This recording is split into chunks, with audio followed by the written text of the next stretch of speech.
नमस्कार, सवाल हरियाणा का देख रहे हैं आप। मैं हूं आपके साथ वरुण गोयल। हरियाणा में ईवी गाड़ियों को लेकर सरकार ने एक नया ऐलान किया है। हरियाणा सरकार के ऐलान के बाद क्या हरियाणा में ईवी पहली पसंद बनेगी, ये बड़ा सवाल है। 100% रोड टैक्स माफ करने की बात की गई है 30 लाख रुपए तक की ईवी गाड़ियों पर। यानी मान लीजिए आप कोई 10 लाख रुपए तक की ईवी गाड़ी खरीद रहे हैं तो उस पर लगभग 60,000 रुपए की बचत हो सकती है। और जैसे जैसे गाड़ी का दाम बढ़ता जाएगा उसका रोड टैक्स 100% वेव ऑफ करने का ऐलान किया गया है। मतलब 60,000 रुपए से लेकर 2.5-3 लाख रुपए तक की छूट ईवी कार में हरियाणा में मिलेगी। इस पहल को किस तरीके से देखा जाए? क्या हरियाणा ने एक बड़ा कदम उठाया है और वैकल्पिक ईंधन की ओर लोगों को प्रोत्साहित करने के लिए यह पहल कितनी कामयाब होगी, यह बड़ा सवाल है। इसी पर आज बात करेंगे। सबसे पहले आपको सुनवाते हैं कि कैबिनेट की बैठक के बाद क्या कुछ कहा गया। आदरणीय मोदी जी ने आह्वान किया था कि हमें 20% डीजल को बचाना चाहिए और उसी को ध्यान में रखते हुए हमने ईवी व्हीकल्स का जो 30 लाख रुपए तक की गाड़ी है उसको 100% रजिस्ट्रेशन फ्री किया है। जो 30 लाख से ऊपर की है उसके अंदर 50%। जो 30 लाख रुपए से ऊपर की ईवी गाड़ी है उसमें 50% की छूट है और जो उससे नीचे की गाड़ी है, 30 लाख से नीचे की ईवी कार है, उस पर 100% रोड टैक्स माफ हरियाणा सरकार ने किया है। इस पर बात करेंगे। कई खास मेहमान हमारे साथ इस चर्चा के लिए जुड़ रहे हैं। हमारे साथ सुखबीर तंवर कांग्रेस का पक्ष रखने के लिए हमारे साथ हैं, प्रियदर्शनी भारतीय जनता पार्टी से, रजत पंजेटा इंडियन नेशनल लोकदल से। आप सभी का बहुत बहुत स्वागत करते हुए तो सबसे पहले सुखबीर जी, मैं आपके पास आना चाहूँगा। एक वेलकम स्टेप कह सकते हैं 100% रोड टैक्स माफ, और इसका आकलन अभी हम देख रहे थे ये 60,000 से 3 लाख तक हो सकता है और उससे ऊपर की गाड़ियों में 50% रोड टैक्स माफ। यानी इलेक्ट्रॉनिक गाड़ियों को लेकर प्रोत्साहन की दृष्टि से देखा जाए तो क्या ये वेलकम स्टेप है?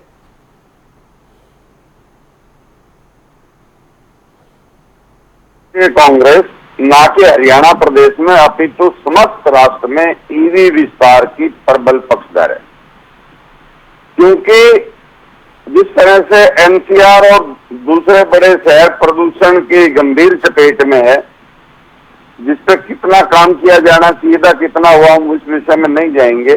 लेकिन निश्चित तौर पे ईवी को बढ़ावा देने से जो निरंतर प्रदूषण की समस्या है उसमें काफी हद तक सफलता मिलने की उम्मीद है। इसके अलावा ईवी के विस्तार से जो हमारा ईंधन का आयात है उस पे जो हमारी निर्भरता है वो खत्म होगी और उसमें हम आत्मनिर्भरता की तरफ बढ़ेंगे, इसमें भी कोई शक और संशय नहीं है। और युवा रोजगार के लिए भी ईवी एक नवीन विकल्प है, लेकिन विषय सरकार की नीति और क्रियान्वयन का है, केवल घोषणाओं से काम नहीं चलेगा। आप सबको पता है कि हरियाणा प्रदेश ऑटोमोबाइल का हब है और ये किसने बनाया है मुझे कहने की आवश्यकता नहीं, लेकिन हम बैटरी के निर्माण का हब बनने से सरकार के निकम्मेपन और नाकामियों से वंचित रह गए। अन्यथा हरियाणा में तो और भी ज्यादा रियायतें और लाभ दिए जा सकते थे। इसके अलावा जब तक इसके बारे में कोई राष्ट्रीय नीति नहीं बनेगी सही तरीके से, और सबसे गंभीर विषय इस नीति के या इसके आगे बढ़ने का विषय ये है कि जो चार्जिंग स्टेशन है 15 से 20 किलोमीटर की दूरी पे चार्जिंग स्टेशन होना अत्यंत आवश्यक है, क्योंकि हमें ये नहीं भूलना चाहिए कि इस इलेक्ट्रिक व्हीकल का ईंधन का और कोई दूसरा विकल्प नहीं है। इसलिए सर्वाधिक आज के समय की जरूरत जितना रेट कम करने से है उससे भी ज्यादा ईवी के चार्जिंग स्टेशन बढ़ाने से है, क्योंकि आप भली भांति जानते हैं जो हम जहाँ हैं एनसीआर क्षेत्र में वहीं पे जब चार्जिंग स्टेशन नहीं है तो फिर जो हरियाणा के दूर दराज के इलाके हैं या जो राष्ट्र के दूसरे इलाके हैं उनमें क्या होगा, निसंदेह फायदा मिलेगा इसके विस्तार को, लेकिन बिना चार्जिंग स्टेशन के सिर्फ रोड टैक्स माफ करने से उस प्रकार का फायदा नहीं मिलेगा।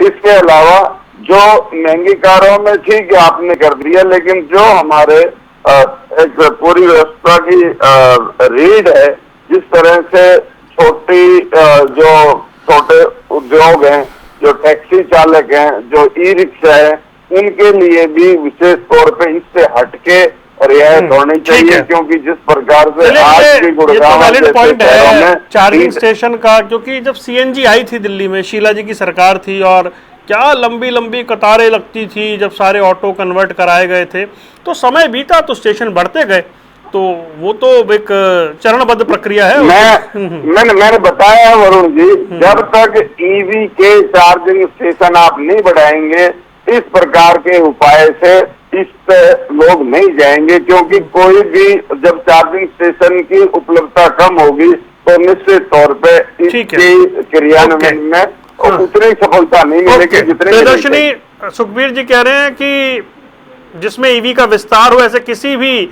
कदम का स्वागत है, लेकिन चार्जिंग स्टेशन और दूसरी बुनियादी दिक्कतें जब तक दूर नहीं होंगी, रोड टैक्स माफ करने से कुछ नहीं होगा।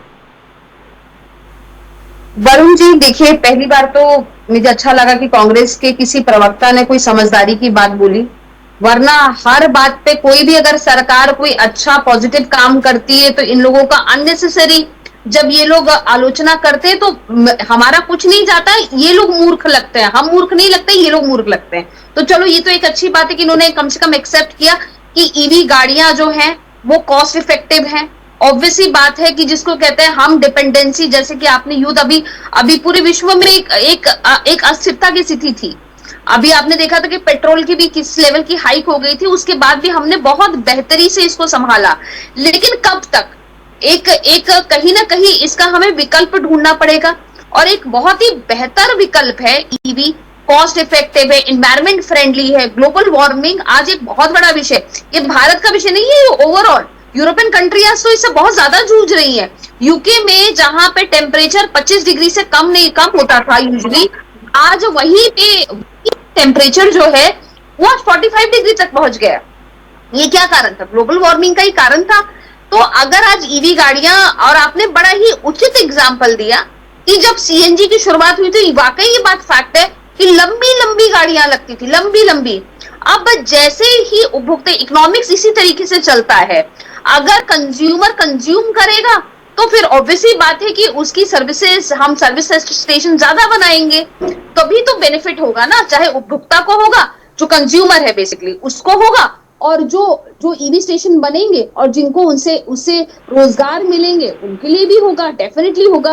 तो ये तो देश की प्रगति की ओर हम लोग जा रहे हैं। और ईवी गाड़ी की, क्योंकि मेरे पास खुद भी एक ईवी गाड़ी मैंने अभी रिसेंटली ली है, ईवी गाड़ी की सबसे अच्छी बात मैं बताऊं कि एक तो जिस तरीके से आप डीजल की गाड़ी ले लेंगे अगर कोई, तो वो बड़ा नॉइस करती है, ये इस किस्म की आवाज भी नहीं करती है। एक बहुत ही स्मूथ ड्राइविंग है। जो लोगों को एक मिसकॉन्सेप्शन है कि अरे ईवी गाड़ी होगी तो बड़ा नॉइस करेगी, ऐसा बिल्कुल भी नहीं है। बहुत स्मूथ, बहुत अच्छी गाड़ी है। और मैं तो यहाँ पे मुख्यमंत्री जी को, जिसको कहते हैं, साधुवाद देना चाहती हूँ कि उन्होंने इतनी पॉजिटिव पहल की। एटलीस्ट जिसको कहते हैं, जब आपको एक कंज्यूमर को इस किस्म की रिबेट मिलती है, भाई हम सब मिडिल क्लास घरों के लोग हैं, अगर हमें ऐसी रिबेट मिलेगी तो हम क्यों ना उपलब्धता लेंगे, क्यों नहीं लेंगे। जब ऐसी गाड़ियां खरीदी जाएंगी ज्यादा से ज्यादा, तो ऑब्वियसली बात है कि फिर स्टेशन भी ज्यादा बन जाएंगे, कौन सी बड़ी बात है। ठीक है, तो एक वेलकम स्टेप। रजत के पास चलते हैं। रजत, 100% रोड टैक्स वेव्ड ऑफ, तो ये लोगों को ईवी की ओर आकर्षित करने की दिशा में वेलकम स्टेप है, आप मानते हैं? वरुण, जिस बात के ऊपर यहाँ बात हो रही है कि आप रोड टैक्स जो है उसको माफ कर रहे हो, ये एरिया वाइज आपका डिपेंड करेगा। और मतलब जैसे दिल्ली एनसीआर की अगर हम बात करें तो ट्रैफिक कंजेशन ज्यादा है, गाड़ियां बहुत लंबे समय तक जो आपकी ट्रैफिक लाइट्स हैं उसके ऊपर स्टेशनरी रहती हैं, खड़ी रहती हैं, ट्रैफिक जैम होते हैं। लेकिन ओवरऑल हरियाणा के अंदर इसका इम्पैक्ट पड़ेगा या कॉस्ट इफेक्टिवनेस की अगर यहाँ बात हो रही थी, तो पहली बात तो ये 30% ज्यादा एक्सपेंसिव होती है जो आपकी दूसरे अन्य व्हीकल है। और कॉस्ट इफेक्टिव इसलिए भी नहीं है क्योंकि आपकी गाड़ी की है एक लिमिटेड लाइफ है, उसके बाद आपकी जब बैटरी खराब होती है तो सारा का सारा आपको लाखों का आपका खर्चा है, वो आपको कोई सब्स्टिट्यूट नहीं है उसका, वो आपको अगर बाद में कोई अच्छी नई टेक्नोलॉजी आ गई तो आपकी कार भी ऑब्सोलीट है, क्योंकि बैटरीज के ऊपर चाइना बहुत एडवांस लेवल के ऊपर काम कर रहा है। और अभी भी लिथियम की अगर हम बात करें, लिथियम आयन की, हम चाइना के ऊपर ही बहुत ज्यादा, और सोलर के लिए भी हम चाइना के ऊपर बहुत सी चीजों पर डिपेंडेंट है, फार्मास्यूटिकल, वो लंबा लिस्ट हो जाएगी, वो मैं विषय से नहीं भटकना चाहता। लेकिन आपने पीछे अभी एक वीडियो देखा होगा कि ये जो एक 3 व्हीलर इलेक्ट्रिक एक जारा था और पीछे बैठे कुछ नोटोरियस यूथ थे, उन्होंने एक ऐप के जरिए उस व्हीकल को वहीं रोक दिया। 2-3 वीडियोज ऐसे आए। तो अगर कोई ऐप आपको कहीं जाना है, आपको कोई जरूरी काम से जाना है, या फॉर एग्जाम्पल अभी देख लेते हैं कि जैसे एक किसी को व्यक्ति को किसी प्रोटेस्ट पे जाना है, तो लेटेस्ट बात चल रही है, तो आपको आपकी व्हीकल को कभी भी सरकार की जो कंट्रोल सरकार के हाथ में होगा, तो आपके इलेक्ट्रिक व्हीकल को कभी भी किसी वक्त भी रोक दिया जा सके। लेकिन आपको ये देखना पड़ेगा, सोर्स भी कोट कर देता हूँ, DW न्यूज का सोर्स है, कि यूएस के अंदर जहाँ पे इसकी बड़ी शुरुआत हुई थी, बड़ा बूम आया था, टेस्ला ने बहुत ज्यादा एडवांस लेवल के ऊपर बड़ा वहाँ पे काम किया, मगर वहाँ पर इसकी जो आगे स्टेज है वो बिल्कुल गिरती जा रही है, वो ड्रॉप हो रही है, वो यूज कर चुके हैं, इस वजह से वो ईवी व्हीकल से दूर जा रहे हैं। हेल्थ कंसर्न भी है क्योंकि इसके अंदर इलेक्ट्रोमैग्नेटिक पल्स होती है और भी अलग रेडिएशन होती है, जो कि एक हाइब्रिड व्हीकल से ज्यादा प्रदूषण फैलाती है। ये भी एक आर्टिकल है, चाहे इनकी बैटरीज को लेकर कर लीजिए, ये एक आर्टिकल आप देखना, सर्च करना, कि जो प्रॉपर पूरी है वो एक हाइब्रिड इंजन की, क्योंकि बहुत से जो इंजन कार मेकर हैं, टोयोटा है, वो क्यों इससे हाइब्रिड की तरफ शिफ्ट हुई टोटल ईवी से। बहुत ही जो इनके आर्टिकल्स है, इनकी रिसर्च है लंबी चौड़ी, वो आए दिन जब टाइमली आती है मैं उसको पढ़ता हूँ, उसी तरह वर्क करता हूँ। इंटरनेशनल न्यूज को भी मेरा, इंटरनेशनल न्यूज के ऊपर भी मेरा बड़ा गहन चिंतन रहता है। और सबसे बड़ी बात अगर आप देखें कि इसकी जो इलेक्ट्रिसिटी की जो अवेलेबिलिटी है, यूएस के अंदर कई यूरोपियन कंट्रीज में मैं गया हूँ, वहाँ तो न्यूक्लियर रिएक्टर हुए हैं और बिजली कभी 1 सेकंड के लिए भी वो ज्यादा गई तो 1 मिनट के लिए या 5 मिनट मैक्सिमम, वहाँ बिजली की कोई कमी नहीं। हमारे यहाँ बिजली की उपलब्धता ही सबसे बड़ी कमी है, इसीलिए मैंने कहा था रीजन टू रीजन डिफर करेगा।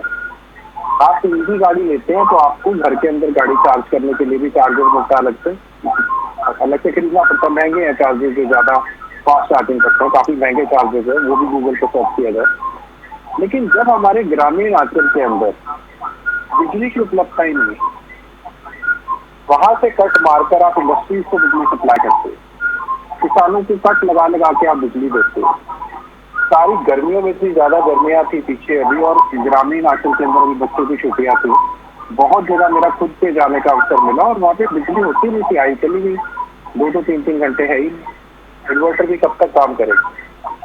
तो आपके पास बहुत से ऐसे चैलेंजेस हैं। हाँ ठीक है, दिल्ली एनसीआर में मैंने कहा जहाँ पे बड़ी ट्रैफिक कंजेशन है, वहाँ पर और जो भी फायदा होगा, जो बिल्कुल कोई अब कोई फर्क ही नहीं पड़ता, मतलब कि अगर आपको एक, हाँ जैसे क्राइसिस आए, सिविल क्राइसिस आगे भी कभी हो सकता है, गुरुग्राम, फरीदाबाद, सोनीपत, मतलब अगर हम देखें तो अगर ईवी का यूज बढ़ रहा है तो थोड़ी सी डिपेंडेंसी कम होगी ना पेट्रोल डीजल पे।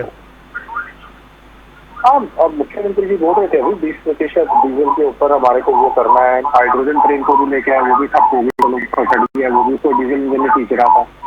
तो ये तो देखना हमारे को पड़ेगा कि ओवरऑल अगर आप इसकी वो निकालते हैं और कितने आपके चार्जिंग यूनिट्स इफेक्टिव हैं, कितने आपके घर के अंदर आपको बिजली है ही नहीं सर, बिजली बहुत महंगी है, ग्रामीण अंचल में नहीं है। मैंने तो बहुत छोटी सी बात पूछी थी, वेलकम स्टेप है या नहीं है ये टैक्स हटाना। और कहता हूँ, हाँ मैं एक बात और वरुण जी आपको बोलता हूँ, चलो आप थोड़े टैक्स के लालच में आप ईवी गाड़ी लीजिए और पहाड़ों पे जाइए, अपने आप में आपको से आपका कोई दोस्त हो। नहीं, मैं सीएनजी गाड़ी चला रहा हूँ और मैं बहुत खुश हूँ उसमें, अभी उसकी उपलब्धता है। तो आपको मैं वैसे बता रहा हूँ, ईवी गाड़ियां हाइट पे जाके जो सरकार, हरियाणा सरकार के, मतलब मेरा बड़ा इंटरेस्ट रहता है, मैं तो ड्राइवर से भी बात कर लेता हूँ, वो कहते हैं कि पहाड़ों में जाके फेल है, उठती नहीं है गाड़ी, क्योंकि वो मूड डाउन हो जाता है ना उनका भी, इतनी स्पीड पे आपको उतने पे वो रहेगा।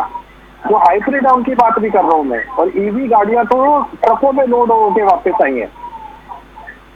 नहीं, आप ईवी गाड़ी, आप ओवरऑल कह रहे हैं कि ईवी गाड़ी का फ्यूचर नहीं है या इसकी एक्सेप्टेंस नहीं है, या मूल प्रश्न ये है कि सरकार ने 100% टैक्स वेव ऑफ करके लोगों को प्रोत्साहित किया है गाड़ी खरीदने के लिए? मैं बेसिक सी बात पूछ रहा हूँ। अच्छी बात है, मैं कह रहा हूँ मैंने सारे ड्रॉबैक बताइए। अच्छी बात बुलवाने के लिए मुझे 6 मिनट लग गए।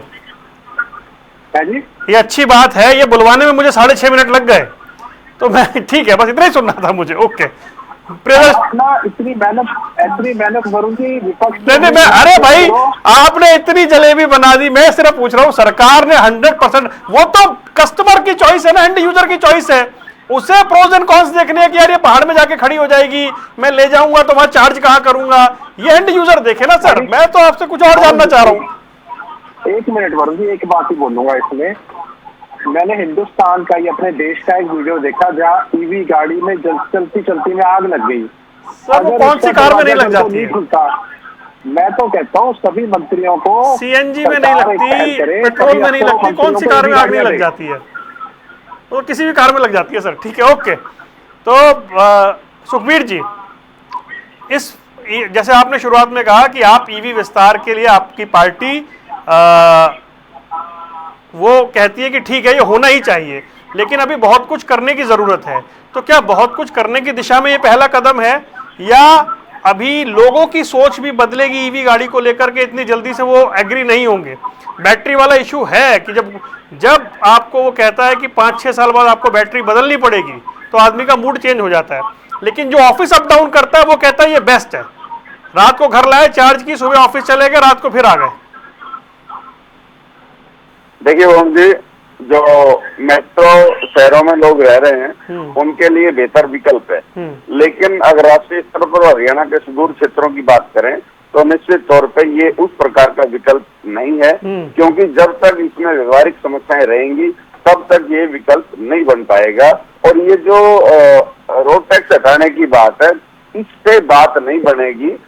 असल बात यह है कि जो उच्च गुणवत्ता की बैटरियों का निर्माण को बढ़ावा देना पड़ेगा, बैटरीज की जो कीमत है वो कम रखनी पड़ेगी, और इसके अलावा जो पुरानी बैटरियों का भी उचित निपटान की प्रक्रिया अभी से सोचनी पड़ेगी, क्योंकि जो इन बैटरीज में जो सामग्री प्रयुक्त होती है वो पर्यावरण के लिए गंभीर खतरा है।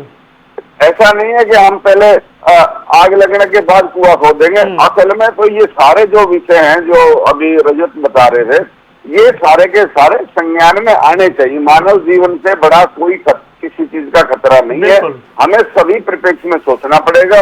लेकिन आज अगर हम भारतीय जनता पार्टी केंद्र और प्रदेश सरकार के करीब 12 वर्ष के शासन की बात करें, निसंदेह आपको भी महसूस होगा कि ये प्रदूषण, पर्यावरण और वन्य क्षेत्र के प्रति किस प्रकार की संवेदनहीनता इन्होंने दिखाई है। हम कैसे भूल सकते हैं दक्षिण हरियाणा की लाइफ लाइन अरावली से पेड़ काटने की अनुमति देने वाले लोग, और जिस प्रकार से अरावली के साथ में जितना भी उस पे जो फार्म हाउस और क्या क्या बने हैं वो आप सबको है, क्योंकि इनकी कोई उस प्रकार की प्रतिबद्धता नहीं है, कोर्ट के आदेश के बावजूद भी उसका एग्जीक्यूशन नहीं हो रहा है। इसके अलावा आज जो विषय है, देखिए बढ़ावा देना अच्छी बात है, लेकिन पुनः बात कि लोग जब तक उनको ये पूरा विश्वास नहीं हो जाएगा, ये पहाड़ वाले और पानी वाले विषय तो है ही है, लेकिन एक लोकल यूज के लिए और फिर जिस तरह से ईवी गाड़ियों की कीमत है वो भी एक महत्वपूर्ण विषय है।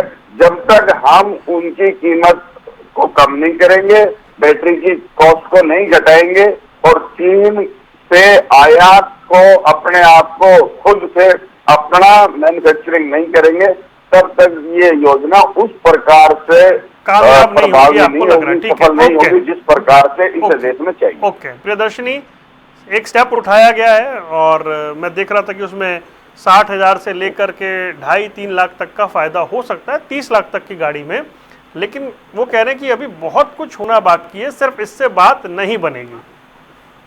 सी वरुण जी, एक तो सबसे बड़ी बात, Rajat ji is a very tough nut to crack. तो मतलब आपने भी 6 मिनट लगा दी और मैं सोच रही थी कि मैंने तो कोई अच्छा ये बोल रहे थे तो मुझे लगा कि कहीं मैंने तो गलती नहीं कर दी गाड़ी खरीद के, बट देन आई रियलाइज, तब मुझे ध्यान आया कि जिसको कहते हैं अरे मेरे तो 70% पैसे बच रहे हैं। मैं रजत जी का, मैं इसमें अपना माइंड चेंज करना चाहूंगी मेरे दोनों साथी प्रवक्ताओं का। ये कोई पॉलिटिकल डिबेट नहीं है, ये एक बड़ी सामाजिक डिबेट है, ठीक है। ये मुझे लगता है उपभोक्ता की डिबेट है, कंज्यूमर की डिबेट है। तो मैं आपको बताऊं, मैं तो कंज्यूम कर रही हूँ इस चीज को, पिछले 25 दिन से तो मैं कंज्यूम कर रही हूँ। मैं आपको बता रही हूँ, मैं तो भगवान को शुक्रिया अदा कर रही हूँ। Literally I am almost saving 70%, 70%।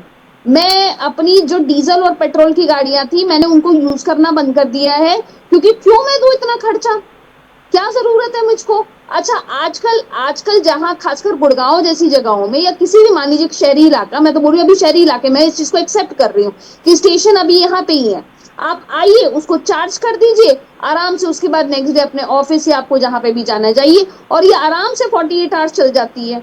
जहां तक बैटरी की बात इन्होंने बोली, तो आजकल इंश्योरेंस मिल रहा है और इंश्योरेंस बैटरी पे भी 10 साल का मिल रहा है।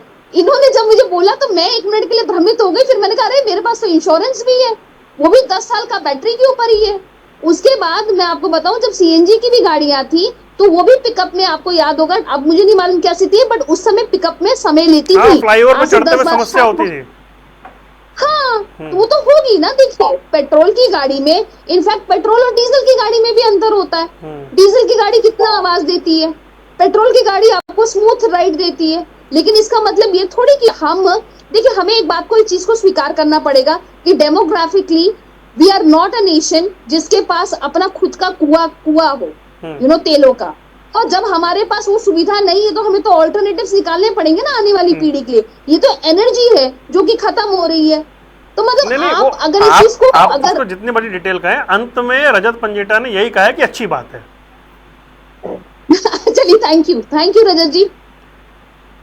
तो अच्छा, ऐसा बोला है, मैंने सुना नहीं था। नहीं, उन्होंने लास्ट में कह दिया था। मेरा मूल प्रश्न ये था, हरियाणा सरकार ने 100% रोड टैक्स जो हटाया है, उससे क्या लोगों का थोड़ा सा अट्रैक्शन ईवी की ओर जाएगा? जब उन्हें पता लगेगा कि 60,000 कम हो गए, इस गाड़ी में 1 लाख रुपया सीधा कम हो रहा है। वरुण जी, आप तो रोड टैक्स हटाने की बात कर रहे हैं। यहाँ तो प्याज में अगर 10% 15% डिस्काउंट मिल जाए, सोडीज में, हमारे यहाँ बगल में सुपरमार्केट है, वहां पे भीड़ लग जाती है। कमाल की बात कर रहे हैं। हम इंडियन कंज्यूमर है, जब तक मोल भाव ना करें, नेगोशिएशन ना करें, हमारे अंदर ये इनबिल्ट, हम सब में ये इनबिल्ट स्किल होता है। ये इनबिल्ट स्किल हमारे अंदर इंटरनली होता है। हम लोग जाके एक्सट्रीम खुशी होती है। मैं चाहे औरत हो या मर्द हो, कोई सेल लगी होती है तो पहले जाके, हमें जरूरत हो ना हो, हमें लगता है कि ये जाके अभी खरीद ले, जरूरत अचानक पैदा हो जाती है कंज्यूमर में। ये फैक्ट है। अगर आपको किसी चीज को बेचना है, ये तो मार्केटिंग, अगर ये चीज अगर बढ़ेगी तो ये तो अच्छी बात है ना, लोगों के लिए ये अच्छी बात है। और अगर सरकार ने इस दिशा में कदम बढ़ाए हैं ग्रीन फ्यूल की तरफ, ताकि लोग अट्रैक्ट हों। आराम से आपको 60 to 70% आप पैसा बचाएंगे ईवी गाड़ी लेके, ठीक है, अपने पेट्रोल का, अपने फ्यूल का। हमारे सामने पार्टियों के प्रवक्ता भी बैठे हैं और ईवी कंज्यूमर और नॉन ईवी कंज्यूमर भी बैठे हुए हैं। तो चलिए, लीजिए, मैं तो बोल रही हूँ, इन दोनों साथियों को भी बोल रही हूँ, मेरे अच्छे मित्र भी हैं ये लोग, मैं तो बोल रही हूँ खरीदे ये लोग भी ईवी गाड़ियां, क्यों नहीं खरीद रहे? अच्छी बात है, खरीदे, सरकार इनको इतनी सुविधा दे रही, खरीदनी चाहिए इनको भी। ठीक है, ग्रीन फ्यूल की और सरकार को बढ़ना चाहिए, उस दिशा में सरकार ने एक कदम बढ़ाया है। जी रजत, तो थोड़ा सा आपने, जिन्होंने खरीद रखी है, आपने उनको भी डरा दिया कि ऐसा है और वैसा है। देखिए, मैंने कोई भी बात गलत नहीं बोली, और थोड़ा मैं करेक्ट कर दूं, जो आपकी स्टैंडर्ड कॉम्प्रिहेंसिव इंश्योरेंस के अंदर आप बड़ी दिक्कत आ रही थी, बहुत से ऐसे केसेस हैं, आप उसको ऑनलाइन सर्च करिए, आप उसको अतिरिक्त और पैसा देकर एक एड ऑन की तरह आप अपनी बैटरी के इंश्योरेंस को खरीद सकते हैं। और मैंने जो बार बार आपको कहा, बहुत अलग अलग बैटरी की टेक्नोलॉजी के ऊपर जो है वो चाइना वर्क कर रहा है। अगर आपकी ये वाली बैटरी, क्योंकि वो साइज में भी कम है, कॉस्ट इफेक्टिव भी है, और वो उसकी लाइफ भी 15-20 साल है, तो यहाँ तो जो बड़ी अलग अलग इनके ईवीज होती हैं और उसके अंदर आपको उतना ही 10-10 लाख तक का खर्चा भी, बैटरी 7-8 लाख का, 10 लाख का खर्चा बैटरी रिप्लेसमेंट का है। और सबसे बड़ी बात है, रिलायबल नहीं है गाड़ियाँ, कहीं भी खड़ी हो जाती हैं अगर उनके टेक्निकल ग्लिच आते हैं, और मेरे तो काम ही बंद हो जाते हैं। मैं ईवी इसलिए नहीं ले सकता, मेरे को हेल्थ इश्यूज हैं, और मेरे को जैसे वो सुन हो जाते हैं, सुनना बंद हो जाते हैं, एक अलग सी बीप आती है। कभी आप ट्रैवल कीजिए इलेक्ट्रिक व्हीकल के, हर एक के लिए अलग अलग वो है प्रोज एंड कॉन्स।